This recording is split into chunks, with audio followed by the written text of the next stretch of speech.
किसकी। संजीव अपने दोस्तों राघव और प्रतीक के साथ बियर बार में बैठकर बियर पी रहा था। संजीव आज बहुत खुश लग रहा था। अरे यार, आज की पार्टी में तो मजा आ गया। तुम दोनों दोस्तों के साथ तो मेरी जिंदगी इतनी अच्छी है कि क्या बताऊं कितनी अच्छी है। अरे भाई, अब दोस्ती की है तो जीना मरना सब साथ में। हाँ, अरे अरे यार सुनो, जल्दी से एक बियर और ऑर्डर करते हैं ना, एक आखिरी, और उसके बाद ये जश्न खत्म हो जाएगा। अरे हाँ हाँ, क्यों नहीं। वेटर, जल्दी से 2 बियर की बोतल लेकर आओ। आज मेरे दोस्तों को जश्न मनाना है, क्यों? इतने में वहां पर एक बहुत सुंदर लड़की छोटे छोटे कपड़े पहनकर हाथ में बियर की बोतल लेकर उसके पास आती है। ये लीजिए, आपने बियर ऑर्डर की थी ना, मैं लेकर आ गई। क्या बात है यार, इस बार की वेटर तो बड़ी सुंदर है। अब बियर लेकर आई हो तो अपने हाथों से ही पिला दो ना। हाँ हाँ, क्यों नहीं, जैसा आप बोलोगे मैं वैसा ही करूंगी। क्या बात है यार, अब तो लगता है रोज यही आना पड़ेगा। उसके बाद वो लड़की उन तीनों को बियर सर्व कर देती है। पार्टी करने के बाद वो तीनों अपने अपने घर जाते हैं। प्रतीक, संजीव और राघव को उनके घर छोड़कर जैसे ही अकेला अपनी कार में आकर बैठता है तो अचानक उसे एहसास होता है जैसे उसकी कार की पीछे वाली सीट पर कोई बैठा हुआ है। वो तुरंत पीछे मुड़कर देखता है। तुम यहाँ क्या कर रही हो? और तुम मेरी कार में कब आई? अरे तुम तो बाहर में वेटर थी ना। बस ऐसे ही मेरा दिल कर रहा था आपके साथ आपके घर चलने का, इसलिए मैं आपके साथ चली आई। अरे लेकिन तुम मेरी कार में आई कब? अभी कुछ देर पहले तो यहाँ पर मेरे दोस्त बैठे हुए थे। प्रतीक के इतना बोलते ही उस लड़के का चेहरा खतरनाक तरीके से बदल जाता है। उसकी आंखें पत्थर की तरह सफेद और पूरे शरीर पर नीली नीली नसें उभर आती है। गाड़ी चलाओ, पूरी स्पीड में चलाओ, और अगर तुमने गाड़ी रोकने की कोशिश भी की तो मुझसे बुरा कोई नहीं होगा। डर की वजह से प्रतीक के पसीने छूटने लगते हैं। उसका शरीर बुरी तरह से कांप रहा था। प्रतीक बिना कुछ सोचे समझे कार को फुल स्पीड से चलाना शुरू करता है। चलते चलते वो शहर से दूर एक पहाड़ी पर पहुंच जाता है और सामने अब सिर्फ पहाड़ी का किनारा दिख रहा है, जिसे देख प्रतीक घबराकर अचानक से कार को ब्रेक लगाता है। देखो देखो देखो देखो, मुझे छोड़ दो मुझे। अगर अगर अगर मैंने गाड़ी जरा सी भी आगे बढ़ाई तो हम दोनों नीचे गिरकर मर जाएंगे। ये तो तुम्हें पहले सोचना चाहिए था ना। अब कुछ नहीं हो सकता।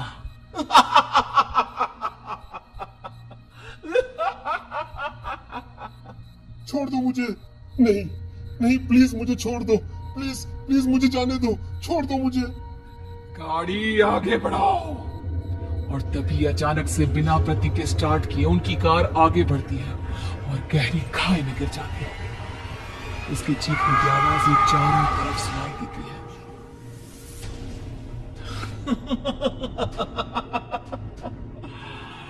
तुझे मारकर मेरे कलेजे में जल रही आग को थोड़ी शांति तो मिल गई, लेकिन अभी ये कहानी खत्म नहीं हुई। और फिर अगले दिन राघव और संजीव को पता चलता है कि प्रतीक की पहाड़ी से नीचे गिरकर मौत हो गई। अरे कल रात की तो बात है यार, हम सब बैठकर पार्टी कर रहे थे, लेकिन मेरी एक बात समझ में नहीं आ रही। राघव शहर से इतना बाहर उस पहाड़ी पर इतनी रात को क्या करने गया था? अरे यार, वही सोचकर तो मैं भी परेशान हूँ। हम दोनों को छोड़ने के बाद तो वो सीधा अपने घर जाने वाला था, और वो आत्महत्या क्यों करेगा भाई? कल रात तक वो कितना खुश था, हमारे साथ सेलिब्रेट कर रहा था। हाँ, लेकिन पुलिस ने तो यही कहा है कि प्रतीक ने अपनी कार को जानबूझकर पहाड़ी से नीचे गिरा दिया और आत्महत्या कर ली। अरे यार संजीव, मेरी तो कुछ भी समझ में नहीं आ रहा है। चल ठीक है, अब मैं अपने घर जाता हूँ ओके बाय। राघव अपने घर में अकेला था। दोपहर का वक्त था। तभी दरवाजे की घंटी बजी। कौन है? अरे 1 मिनट रुको, अभी आता हूँ।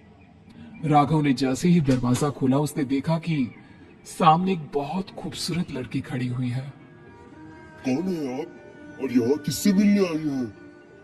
देखिए ना, बाहर बारिश शुरू हो गई थी, मेरी गाड़ी खराब हो गई है। आपका घर नजर आया तो सोचा कुछ हेल्प ले लेती हूँ। क्यों नहीं, आइए ना, आइए आइए। मेरे कपड़े पूरे भीग चुके हैं, क्या आपके पास टॉवल मिलेगा प्लीज? राघव अपने बाथरूम से एक टॉवल लाकर उस लड़की को देता है। थैंक यू सो मच, अब मैं चलती हूँ। अरे इतनी क्या जल्दी है? आप चाहे तो बारिश रुकने तक यहाँ पर रुक सकती हैं। हाँ। लड़की ने पलटकर राघव की तरफ देखा। नहीं, मुझे जाना होगा, मेरा काम बाकी है। और वो वहां से चली गई। उस लड़की के जाने के बाद राघव अपने बाथरूम में नहाने के लिए गया और जैसे ही उसने बाथरूम में देखा तो उसका टॉवल वहीं पर लटका हुआ था।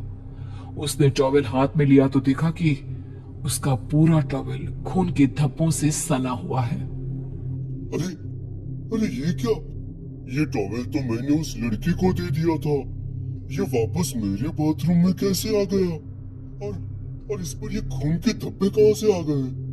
राघव ने आईने में देखा तो उसकी गर्दन पर एक बड़ा सा चाकू का कट लगा हुआ था जिससे खून बह रहा था, जिसे देख राघव के होश उड़ गए।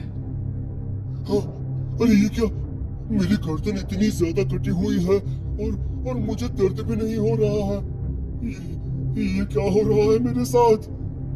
राघव घबराकर बाथरूम से बाहर आया और अपना मोबाइल उठाकर उसने संजीव को फोन लगाया। संजीव जल्दी से मेरे पास आ जाओ। मुझे लगता है कुछ बहुत बड़ी गड़बड़ है, जल्दी आ जाओ। उधर से आवाज आई लेकिन वो आवाज संजीव की नहीं बल्कि एक लड़की की थी। कुछ अजीब नहीं हुआ है, बस तुम्हारी मौत तुमसे मिलने आई थी और तुम्हें मारकर चली गई। अब तुम इस दुनिया का हिस्सा नहीं हो राघव, इसलिए तुम्हें अपनी गर्दन के कटने का दर्द भी महसूस नहीं हो रहा। नहीं, ऐसा नहीं हो सकता, ऐसा नहीं हो सकता। कौन हो तुम? तुम्हारी मौत।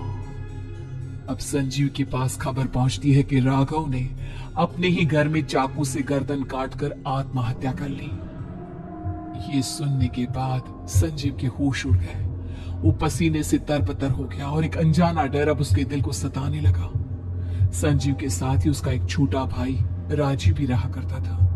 अपने भाई को इस तरह परेशान देखकर राजीव उसके पास आया।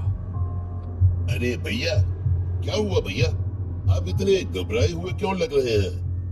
प्रतीक और राघव की मौत, मेरा मतलब मेरी कुछ समझ में नहीं आ रहा भाई। अचानक से मेरे दोनों दोस्तों ने आत्महत्या क्यों कर ली? अरे वो तो मेरी भी समझ में नहीं आ रहा है भैया। हाँ, हो सकता है कि कोई परेशानी होगी और इसीलिए उन्होंने ऐसा किया होगा।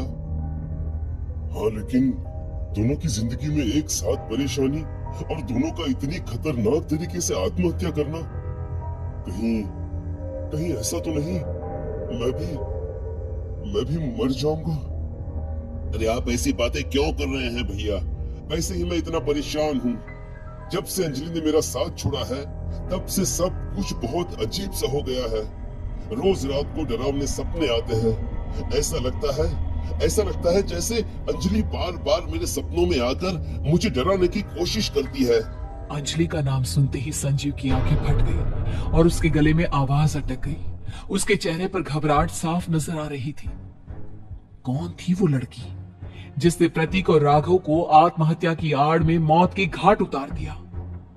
और कौन थी अंजलि जो बार बार राजीव के सपनों में आकर उसे डरा रही थी?